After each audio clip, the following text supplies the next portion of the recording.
Hello students, classroom solution में आपका स्वागत है। आज हम लोग प्रकाश के अपवर्तन के बारे में अध्ययन करेंगे। प्रकाश के अपवर्तन नामक चैप्टर में हम लोग कुछ बिंदुओं को ध्यान में रखेंगे कि प्रकाश का अपवर्तन क्या है, अपवर्तन के नियम क्या हैं। इस चैप्टर में स्नेल के नियम के बारे में बताया गया है, प्रकाश के क्रांतिक कोण के बारे में, अपवर्तनांक एवं क्रांतिक कोण में संबंध बताया गया है और पूर्णांतरिक परावर्तन क्या है। इन सारी तथ्यों पर हम आज बात करेंगे। चलिए सबसे पहले चलते हैं प्रकाश के अपवर्तन की तरफ। प्रकाश का अपवर्तन क्या है? प्रकाश के परावर्तन की तरह प्रकाश का अपवर्तन भी होता है, लेकिन इसमें प्रकाश किसी एक माध्यम से चलता हुआ किसी दूसरे माध्यम में प्रवेश करता है। इस घटना में क्या होता है कि जब प्रकाश किसी एक माध्यम से चलता हुआ किसी दूसरे माध्यम में प्रवेश करता है तो अपने मार्ग से थोड़ा विचलित हो जाता है। इसी घटना को प्रकाश का अपवर्तन कहते हैं। चलिए इसको हम लोग चित्र से समझते हैं कि आखिर प्रकाश का अपवर्तन होता क्या है, ठीक, और ये कैसे होता है। ये जो आप लाइन देख रहे हैं इसको हम लोग कहते हैं हमारा पृथक तल है, जो दो माध्यमों के बीच का डिवाइडर है, जिसमें उसके ऊपर पहला माध्यम उसके नीचे दूसरा माध्यम। सपोज दैट हम यहाँ पर मान लेते हैं कि ये जो ऊपर वाला हिस्सा है वो हमारा माध्यम 1 है और ये जो उसके नीचे वाला हिस्सा है वो हमारा माध्यम 2 है, ठीक। अब यहाँ पर क्या होगा कि जब प्रकाश की किरण चलती हुई आती है और पृथककारी तल पर टकराती है, सपोज दैट प्रकाश की किरण AO है और बिंदु O पर टकराती है, तो अपवर्तन के नियमानुसार वो क्या होगा कि वो थोड़ा सा अपने मार्ग से विचलित हो जाती है और सीधे निकल जाती है। यहाँ पर किरण OB जो है वो हमारी है अपवर्तित किरण, ठीक है।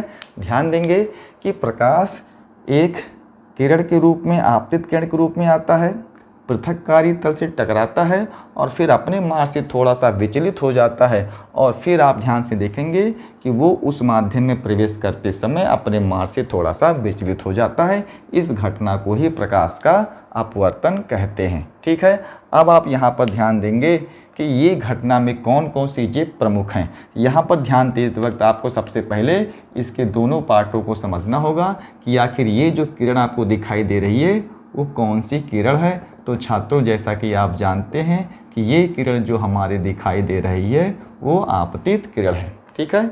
और ये जो किरण अपने रास्ते से थोड़ा सा विचलित हुई थी, ये किरण जो हमारा है वो है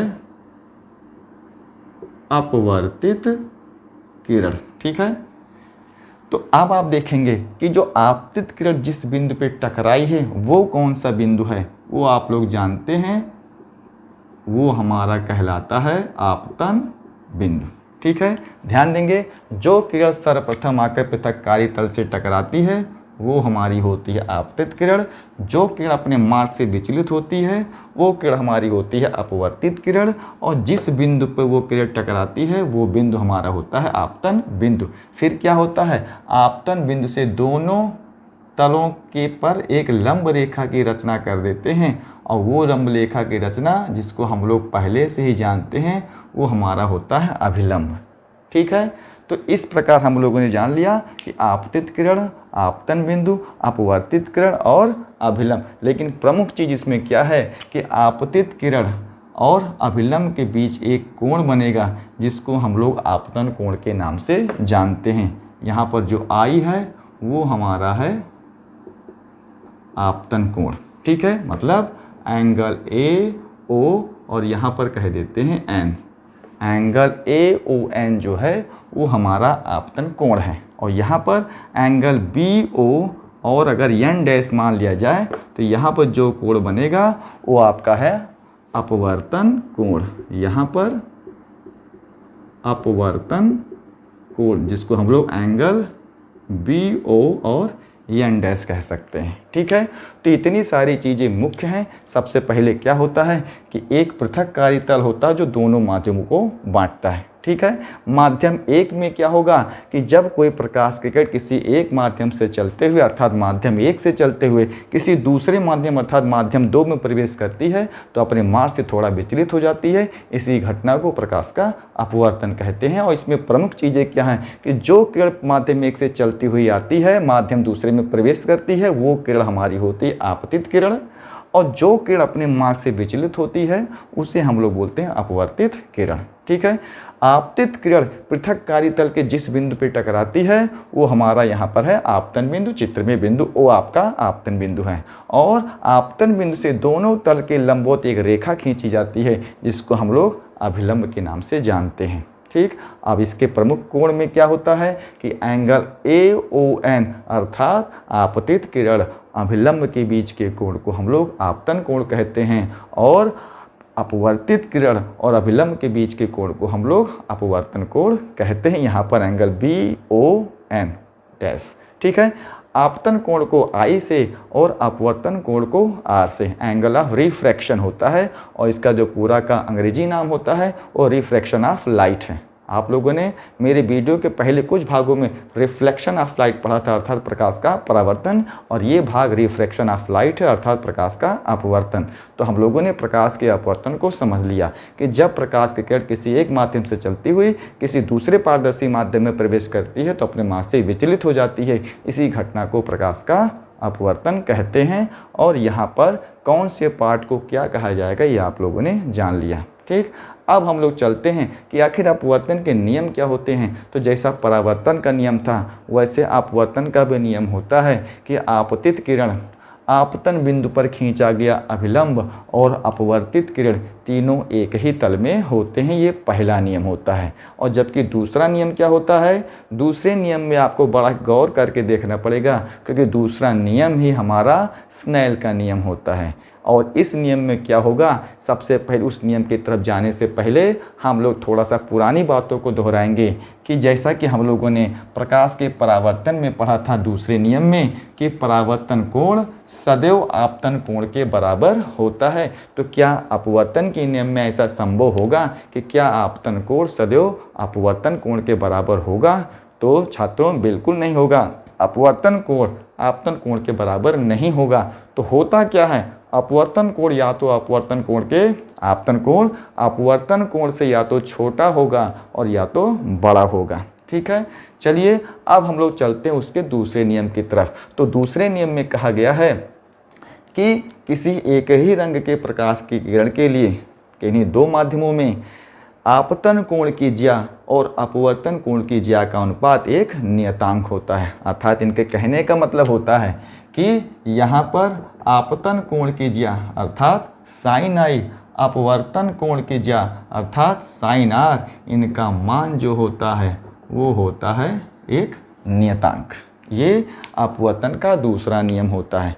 एक ही रंग के प्रकाश की किरण के लिए अपवर्तन की क्रिया में आपतन कोण की ज्या और अपवर्तन कोण की ज्या का अनुपात रेशियो एक नियतांक होता है। ठीक है, और इस नियतांक को ही हम लोग अपवर्तनांक के नाम से जानते हैं और इसे दिखाते हैं n से। इस n को रिफ्रैक्टिव इंडेक्स भी कहा जाता है जिसे हम लोग अपवर्तनांक के नाम से जानते हैं। और इस अपवर्तन के दूसरे नियम को ही हम लोग स्नेल का नियम कहते हैं।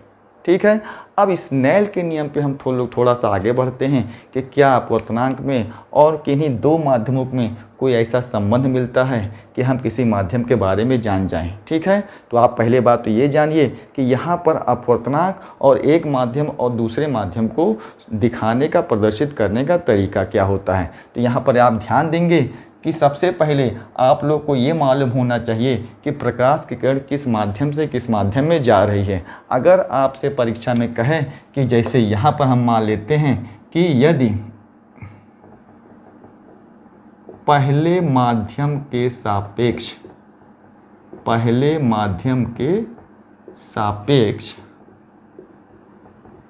दूसरे माध्यम का अपवर्तनांक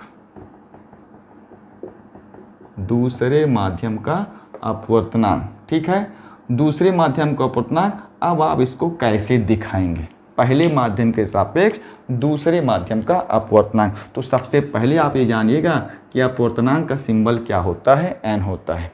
अब पहले माध्यम के सापेक्ष दूसरे माध्यम का अपवर्तनांक बताना है तो ये ध्यान दीजिएगा, जिसके सापेक्ष होगा वो इस n के आगे की तरफ लिखा जाएगा और जिसका अपवर्तनांक बताना होगा दूसरे माध्यम का वो पीछे की तरफ लिखा जाएगा। 1 and 2 पहले माध्यम के सापेक्ष दूसरे माध्यम का अपवर्तनांक। ठीक है, तो ये आपका हो गया पहले माध्यम के सापेक्ष दूसरे माध्यम का अपवर्तनांक। अब यही पूछा जाएगा आपसे पलटकर कि जरा अगर पहले माध्यम के सापेक्ष दूसरे माध्यम का अपवर्तनांक आपको मालूम हो तो अगर परीक्षा में पूछ ले आपसे, तब आप बताइए दूसरे माध्यम के सापेक्ष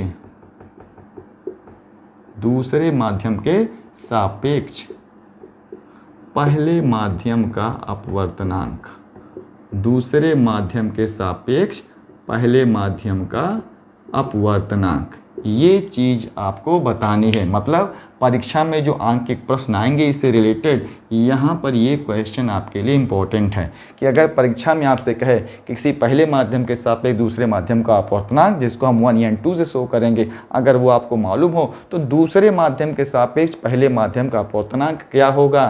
तो इसको हम कैसे हल करेंगे, आप इसको हल करने के लिए सबसे पहले चित्र बनाएंगे। चित्र से समझिए। फिलहाल परीक्षा में आपको चित्र बनाने की ज़रूरत नहीं है, लेकिन चूंकि यहाँ समझना है तो हम चित्र से बेहतर तरीके से ही समझ पाएंगे।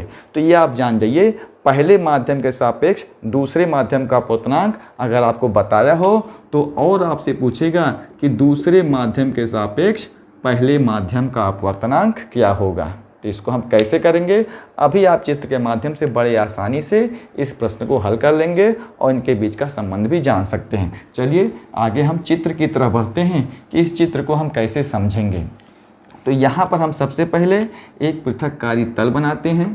ठीक है, यहाँ पर मान लेते हैं ये लाइन अभिलंब है। ठीक है, ये हमारी हो गई आपतित किरण और ये हो गया हमारा अपवर्तित किरण। ठीक है, नामिनेशन कर देते हैं AO, B हो गया अभिलंब को N1 और N2 से। अब यहाँ पर एंगल हम दिखाते हैं, एंगल AO N1 इसको मान लेते हैं I है और एंगल BO N2 ये मान लेते हैं हमारा R है। ठीक है, तो यहाँ पर अपवर्तन का जो दूसरा नियम होगा वो यहाँ पर लागू किया जाएगा कि जब प्रकाश की किरण किसी एक माध्यम से दूसरे माध्यम में प्रवेश करती है तो पहले माध्यम के सापेक्ष जो दूसरे माध्यम का अपवर्तनांक होगा वो पहले माध्यम के साइन I और दूसरे माध्यम के साइन R का अनुपात होगा, अर्थात उनका अनुपात एक नियतांक होगा। तो यहाँ पर जैसा कि हमने कहा था कि पहले माध्यम के सापेक्ष दूसरे माध्यम का अपवर्तनांक, मान लेते हैं कि ये जो हमारा है वो मीडियम 1 है और ये हमारा है मीडियम 2। प्रकाश की किरण माध्यम 1 से चलती हुई माध्यम 2 में प्रवेश कर रही है। तो अब हम इसको लिखेंगे कैसे, यहाँ पर आपको लिखना पड़ेगा। देखिए, चूंकि पहले माध्यम के सापेक्ष दूसरे माध्यम का अपवर्तनांक, जिसको हम लोग किससे दिखाते हैं 1 and 2।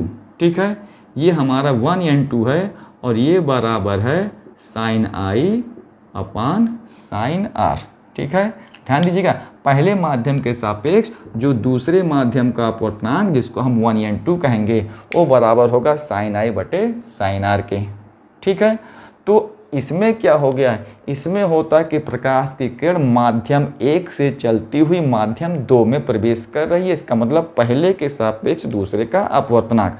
और अब हमने आपसे क्या पूछा कि अब आपसे पूछा गया है, इसलिए आपको बताना है, तुरंत ही क्वेश्चन पलट दिया गया कि दूसरे माध्यम के सापेक्ष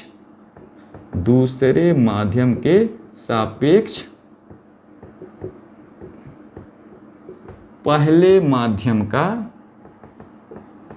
अपवर्तनांक। ठीक है, दूसरे माध्यम के सापेक्ष पहले माध्यम का अपवर्तनांक, मतलब आपसे पूछा गया है 2n1। क्या पूछा गया 2n1। तो इसको क्या हम लिखेंगे, इसके कहने का मतलब है प्रकाश की किरण अब माध्यम 2 से चलती हुई माध्यम 1 में प्रवेश करती है। तो इस चित्र को हम ध्यान देंगे, अब की बार प्रकाश की किरण कहाँ से चलेगी, माध्यम 2 से चलेगी। तो हम संकेतों में तीर का चिन्ह बदलते हैं और ध्यान देंगे कि माध्यम 2 से जब प्रकाश की किरण चलेगी तो इस तरीके का सिंबल माध्यम। अब ये किरण BO जो है वो हमारी हो गई आपतित किरण, और किरण OA जो है वो हो गई हमारी अपवर्तित किरण। तो जो यहाँ कोण R था वो अब अपवर्तित किरण नहीं है, अपवर्तित कोण नहीं है, ये हमारा हो गया आपतन कोण। और यहाँ पर जो कोण I जो पहले वाले मीडियम में हमारा क्या था, आपतन कोण था, लेकिन अब दूसरे चित्र के अनुसार ये हमारा हो गया अपवर्तन कोण। ध्यान दीजिएगा, I/R तो 1n2 में था, मतलब माध्यम 1 से जब माध्यम 2 में प्रवेश कर रहा था तो कोण AON' जो I था, यहाँ पर आप ध्यान देंगे, यहाँ पर जो पहले फिगर में था एंगल AO और N1 ये हमारा I था, और दूसरे में आपने क्या किया, कोण BO और N2 ये हमारा R था। और ये कब था कि जब प्रकाश की किरण माध्यम 1 से 2 में प्रवेश करती है। लेकिन अब स्थिति पलट गई, अब आपको दिखाना है 2n1। तो 2n में क्या हो गया, ये एंगल BON2, एंगल BON2 ये जो इस समय हमारा R है वो हमारा आपतन कोण कहलाएगा, ठीक है। और यहाँ पर जो एंगल है, एंगल N1O और A, N1O और ये हमारा क्या होगा, I, और ये I इसमें यहाँ पर अपवर्तन कोण कहलाएगा। ध्यान दीजिएगा। तो अब यहाँ पर मामला पलट गया है, तो मामला पलट गया है तो नियमानुसार, स्नेल के नियमानुसार जो नंबर 2 है अर्थात अपवर्तन का जो दूसरा नियम है, यहाँ हम कह सकते हैं कि साइन R बटे साइन I। आपने कहा ऐसा क्यों पलट दिया सर, तो यहाँ पर पलटा इसलिए गया है कि आपतन कोण की ज्या और अपवर्तन कोण की ज्या का अनुपात। अब यहाँ आपतन कोण R है और अपवर्तन कोण I है, इसलिए लिखा गया साइन R बटे साइन I, ठीक है। अब ये जो हो गया, ये दोनों हमारे एक समीकरण के रूप में आ गए, ये हमारा समीकरण नंबर 1 और यहाँ पर समीकरण नंबर 2 है, ठीक है।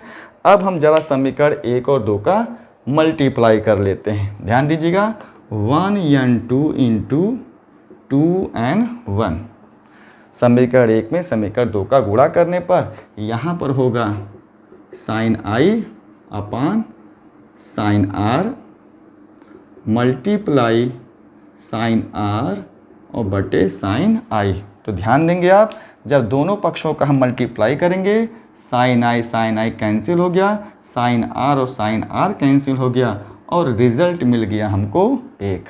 अर्थात आपने कहा 1n2 into 2n1 is equal to 1, जिसको हम कह सकते हैं कि 1n2 is equal to 1 upon 2n1। अर्थात किसी एक माध्यम के सापेक्ष दूसरे माध्यम का जो अपवर्तनांक होता है वो दूसरे माध्यम के सापेक्ष पहले माध्यम के अपवर्तनांक का व्युत्क्रम होता है। ध्यान से देखेंगे।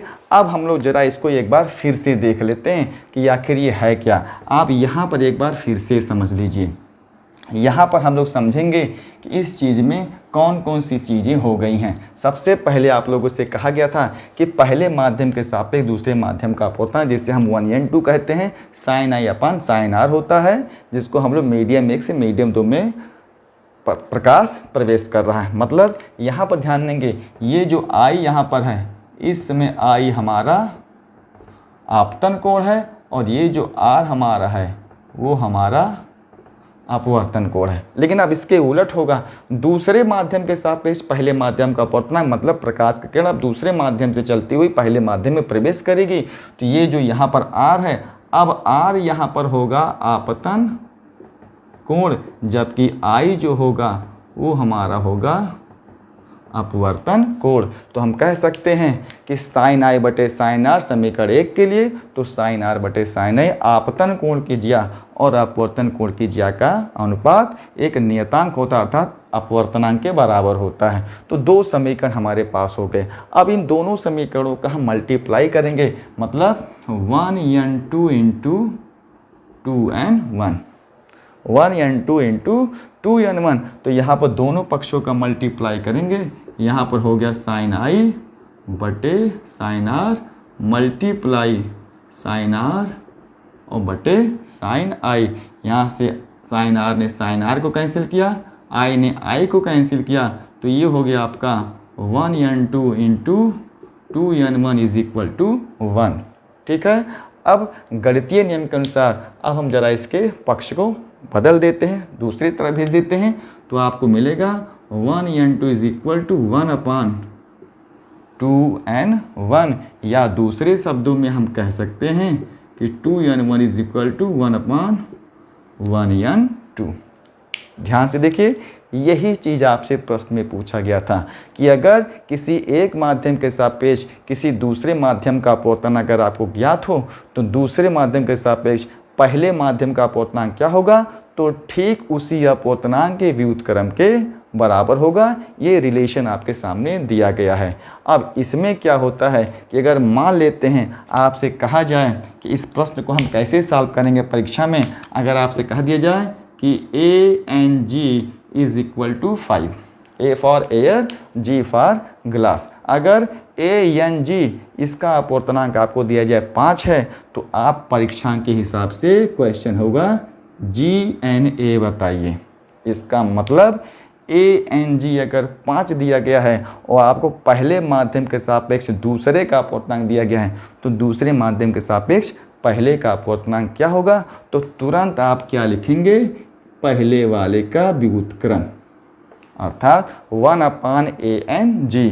अब इसका आंसर होगा 1 अपान 5, जिसको आप लोग 0.2 भी लिख सकते हैं। ठीक है, देखिए इसी संबंध से हम लोगों ने ये जान लिया कि किसी एक माध्यम के सापेक्ष जो दूसरे माध्यम का अपवर्तनांक होता है वो दूसरे माध्यम के सापेक्ष पहले माध्यम के अपवर्तनांक के व्युत्क्रम के बराबर होता है।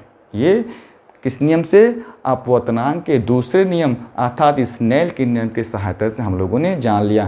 तो ये हमारी परिभाषा भी हो गई और इस पर आधारित आंकिक प्रश्न भी हो गया।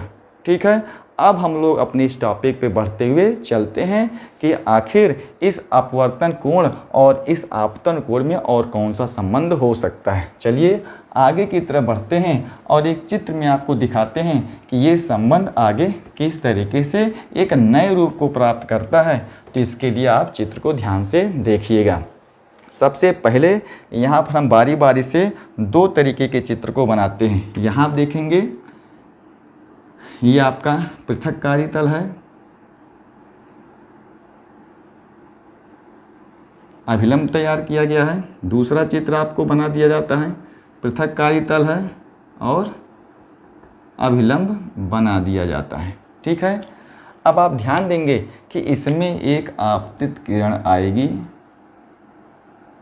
ठीक है, अब ध्यान दीजिएगा, अब की बार हम लोग यहाँ पर लिखेंगे सघन और यहाँ पर लिखेंगे विरल। ठीक है, सघन माध्यम अर्थात सपोज दैट वो माध्यम मान लेते हैं क्या होगा, कांच, और विरल माध्यम, इस माध्यम को हम लोग लेंगे वायु।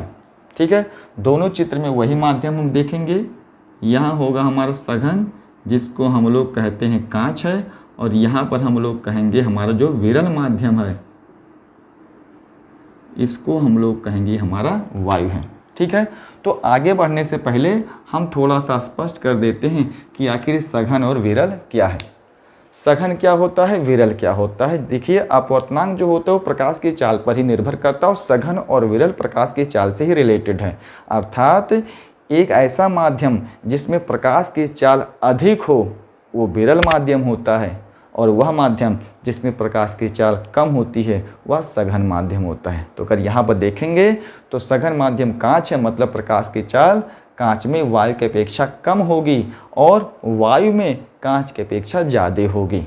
तो जिस माध्यम में प्रकाश की चाल कम हो वो सघन माध्यम होता है, और जिस माध्यम में प्रकाश की चाल अधिक हो वो हमारा विरल माध्यम होता है। सघन माध्यम को अंग्रेजी भाषा में डेंसर और विरल माध्यम में रेयरर के नाम से जानते हैं। ठीक है, तो यहाँ हम लोगों ने क्या कहा कि हमारे पास दो माध्यम है, कांच और वायु। कांच सघन माध्यम है और वायु हमारा विरल माध्यम है। अब आप देख रहे हैं कि सघन माध्यम में प्रकाश के चलते हुए अभिलंब के आपतन बिंदु पर टकराती है। ठीक, तो यहाँ पर क्या होगा, इस कंडीशन में आप देखेंगे कि जब प्रकाश की किरण सघन माध्यम से विरल माध्यम में प्रवेश करती है तो अभिलंब से दूर हटती है।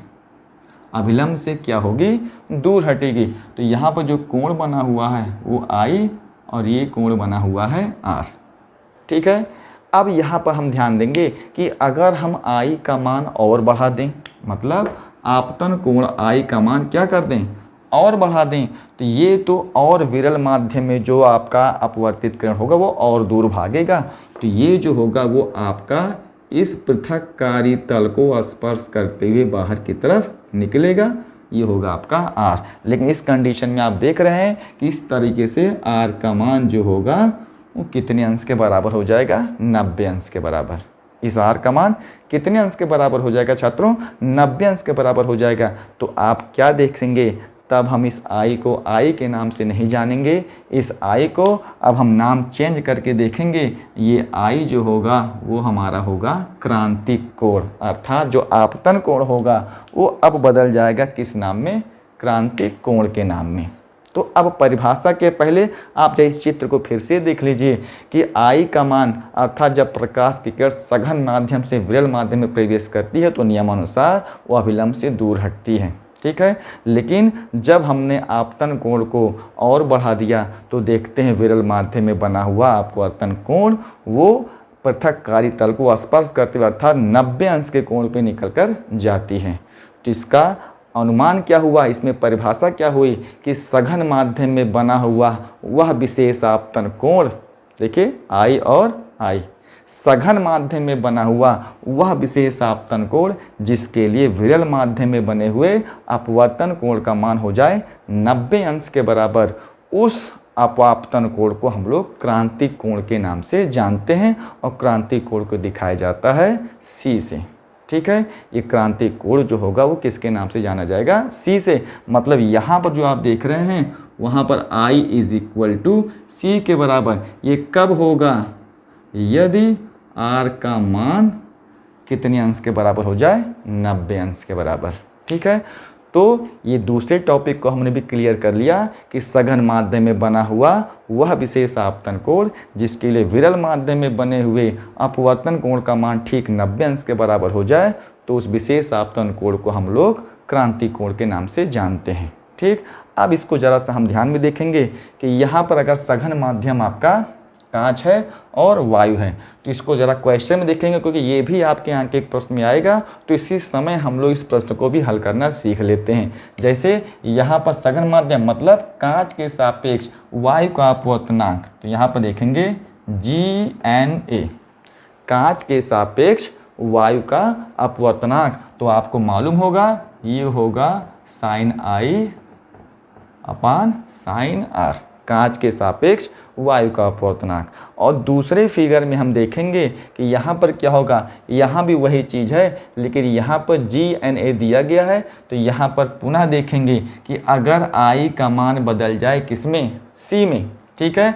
मतलब I का मान इतना बढ़ा दिया जाए कि वो बदल जाए किसमें, C में। तो I का मान बढ़ाने पर ये लिखा जाएगा आपका sin C, लेकिन तब ये हो जाएगा sin 90 अंश। यहाँ पर आप कह सकते हैं GNA sin C अपार sin 90 अंश। तो यहाँ पर आप जानते हैं कि sin 90 अंश का जो मान होता है वो कितना होता है, 1 होता है। इसलिए आप कह सकते हैं कि GNA इसका मान कितने बराबर है, sin C। और अभी हम लोगों ने कहा है कि अगर कांच के सापेक्ष वायु का अपवर्तनांक sin C होगा तब आप बताइए कि वायु के सापेक्ष कांच का अपवर्तनांक कितना होगा।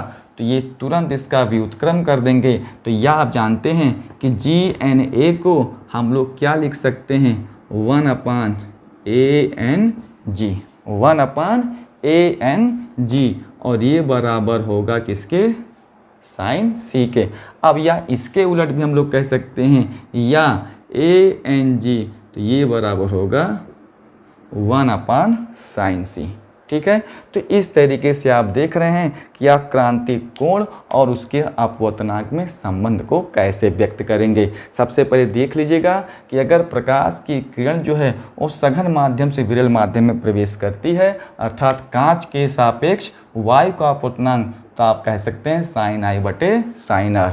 अब I का मान इतना बढ़ा दिया गया कि वो sin I बदल गया किसमें, क्रांतिक कोण C में, और R बदल गया किसमें, 90 अंश में। sin 90 अंश का मान कितना होता है, 1। तो आप कह सकते हैं कांच के सापेक्ष y का जो अपूर्णांक होगा उसके क्रांति कोण के बराबर होगा, अर्थात साइन सी के। लेकिन आप जानते हैं कि किसी एक माध्यम के सापेक्ष किसी दूसरे माध्यम का जो अपूर्णांक होगा वो दूसरे माध्यम के सापेक्ष पहले माध्यम के अपूर्णांक के व्युत्क्रम के ठीक बराबर होगा। तो जी यानी जिसको हम ए एन जी भी कह सकते हैं वो भी बराबर होगा साइन सी के, या ए एन जी बराबर होगा 1/sin सी के। मतलब दोनों एक दूसरे के व्युत्क्रमों के बराबर होते हैं। ये रिलेशन हो गया कि आपके किसी माध्यम के अपूर्णांक और उसके क्रांतिक कोण में संबंध, अर्थात अपूर्णांक जो होगा वो उस माध्यम के क्रांतिक कोण के व्युत्क्रम के बराबर होगा। किसी माध्यम का अपूर्णांक उस माध्यम के क्रांतिक कोण के व्युत्क्रम के क्या होता है, बराबर होता है। ये हो गया अपूर्णांक और उसके क्रांतिक कोण के बीच का संबंध। ठीक है, अब हम लोग जरा चलते हैं कि अब इस विशेष कंडीशन में आई का मान और बड़ा कर दें। ठीक है, आई का मान हम लोग क्या करते हैं, और बड़ा कर देते हैं। तो इसमें चेक करेंगे कि अब आई का मान अगर और बड़ा कर दिया जाए तब कौन सी घटना हमको दिखाई देगी। तो यहाँ पर फिर से एक पृथक कार्य तल होगा, ये हमारा अभिलंब होगा। अब हम लोगों ने क्या किया कि आई का मान बड़ा कर दिया।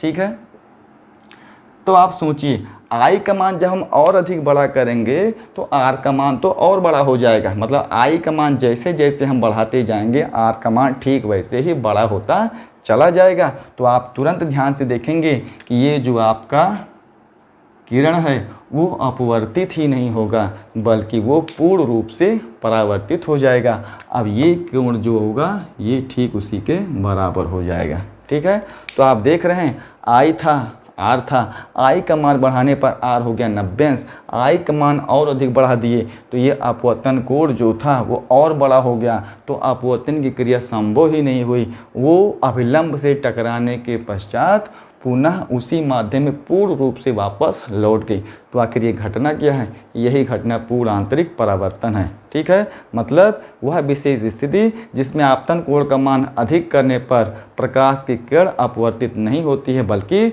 उस माध्यम के किसी विशेष बिंदु से टकराने के बाद पूर्ण रूप से वापस पलट जाती हैं। ध्यान देंगे जिस बिंदु पर प्रकाश के टकरा के अपवर्तित होने के बजाय पूर्ण रूप से आंतरिक परावर्तित होती है उस स्थान पर बहुत ही ज़्यादा चमकदार सतह दिखाई देती है। इस घटना को हम लोग पूर्ण आंतरिक परावर्तन कहते हैं। तो इसके लिए कौन कौन सी शर्त आवश्यक है। पहला चीज़ ये जो शर्त आवश्यक है उसमें क्या होना चाहिए कि आई का मान किससे बड़ा होना चाहिए, आई का माना किससे बड़ा होना चाहिए, अपवर्तन कोण से बड़ा होना चाहिए। अर्थात अब ध्यान देंगे इसको अब आई हम नहीं कहेंगे, ये अब क्रांतिक कोण हो सकता है तो इसको हम लोग क्या कहेंगे सी। मतलब आपतन कोण का मान क्रांतिक कोण से भी बड़ा हो जाए। पहला शर्त आपतन कोण का मान अब वो क्रांतिक कोण से भी ज़्यादा बड़ा हो जाए। और दूसरी सबसे बड़ी शर्त कि प्रकाश की किरण सघन माध्यम से विरल माध्यम में ही जाएगा क्योंकि तभी वो अभिलंब से दूर भागेगा। आप ध्यान से देखेंगे सघन से विरल में जा रहा है, अभिलंब से दूर हट रहा है। आई का मान बढ़ा के हमने सी कर दिया, अब वो 90 डिग्री पे होता हुआ जा रहा है, लेकिन सी से भी ज़्यादा जब हमने बड़ा कर दिया मतलब ये जो आप ध्यान से देखेंगे अब आई का मान जो होगा वो क्रांतिक कोण से भी बड़ा हो जाए। मतलब i is greater than critical angle, अर्थात क्रांतिक कोण से भी क्या हो बड़ा हो। तो पहला शर्त आपतन कोण का मान क्रांतिक कोण से बड़ा होना चाहिए और दूसरी सबसे बड़ी शर्त प्रकाश की किरण सघन माध्यम से विरल माध्यम में प्रवेश करनी चाहिए क्योंकि तभी वो अभिलंब से दूर हटेगा। इन दोनों नियम से ही प्रकाश का पूर्ण आंतरिक परावर्तन संभव होता है। ठीक है, तो छात्रों आज हम लोग अपने वीडियो को यहीं पर समाप्त करते हैं। उम्मीद करता हूँ कि ये कॉन्सेप्ट आपको पूरी तरीके से समझ में आ गया होगा और आपको मेरी वीडियो पसंद आएगी। जो छात्र मेरे चैनल पर पहली बार हो और प्लीज़ कृपया करके मेरे चैनल को सब्सक्राइब करें, ज़्यादा से ज़्यादा इस वीडियो को शेयर करिए ताकि आपके और भी दोस्त मेरे चैनल से जुड़ जाएं और मेरे नए सब्सक्राइबर बने। उम्मीद करता हूं आपको मेरी वीडियो अच्छी लगेगी। कमेंट करके ज़रूर बताइएगा, लाइक ज़रूर करिएगा और मेरे चैनल पर बने रहने के लिए आपका बहुत बहुत धन्यवाद। Thank you.